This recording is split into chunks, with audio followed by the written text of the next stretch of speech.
My name is Tori Bailey, and I am general manager of WZZA Radio. This is a radio station that was founded by my parents.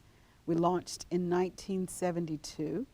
My dad was born in Leeton, Alabama. His name was Robert Carl Bailey, but everybody knew him as Bob Carl Bailey. He was always interested in music. At one point, I remember he was going to be a producer, a record producer, and I remember him coming home with a 45.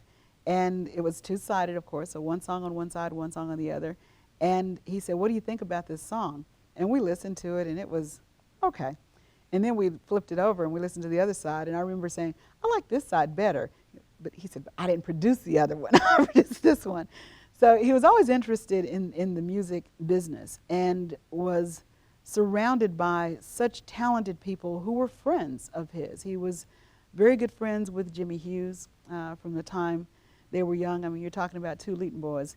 And when Jimmy had a song called "Steal Away," he thought Jimmy should take that to Rick Hall. So Dad knew Rick, and one thing led to another. And so there's this song, and Jimmy had no intention of singing it himself. But one of Rick's engineers, and Rick told me this story, suggested that they just put the record out there with Jimmy's voice on it. And so they went around and did the visits to radio stations in Alabama, Florida, Mississippi, Tennessee, Georgia, and by the time they got back home, the song had become so popular that meeting the demand for sales was a challenge. In addition to being an observer of some of what went on in the studio, Dad was a participant. There was a time when ZZ Hill was in town, and the producer, the really cool guy named Swamp Dog, Swamp was trying to do what he called blues at the opera, and they wanted to have dialogue before each song.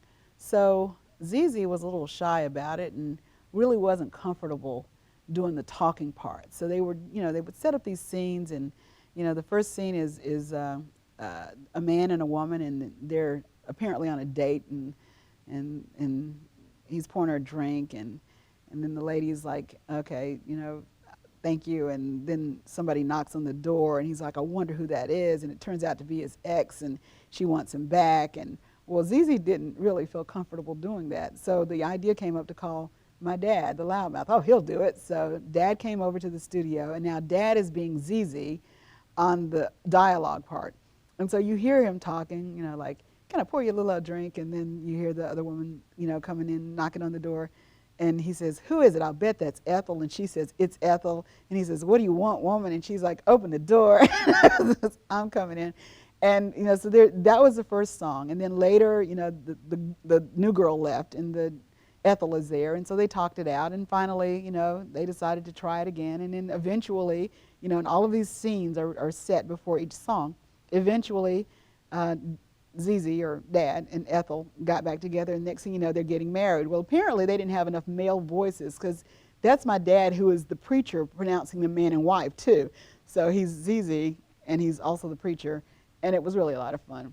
So my brother and I, when we were kids, we used to listen to the 45. We used to play it over and over again, and I would be both the girlfriend and the ex, and my brother would be Dad being ZZ, and my mom would get really tired of hearing the song, and she was like, "If y'all don't take that record off." And so that was kind of what it was like growing up in my house.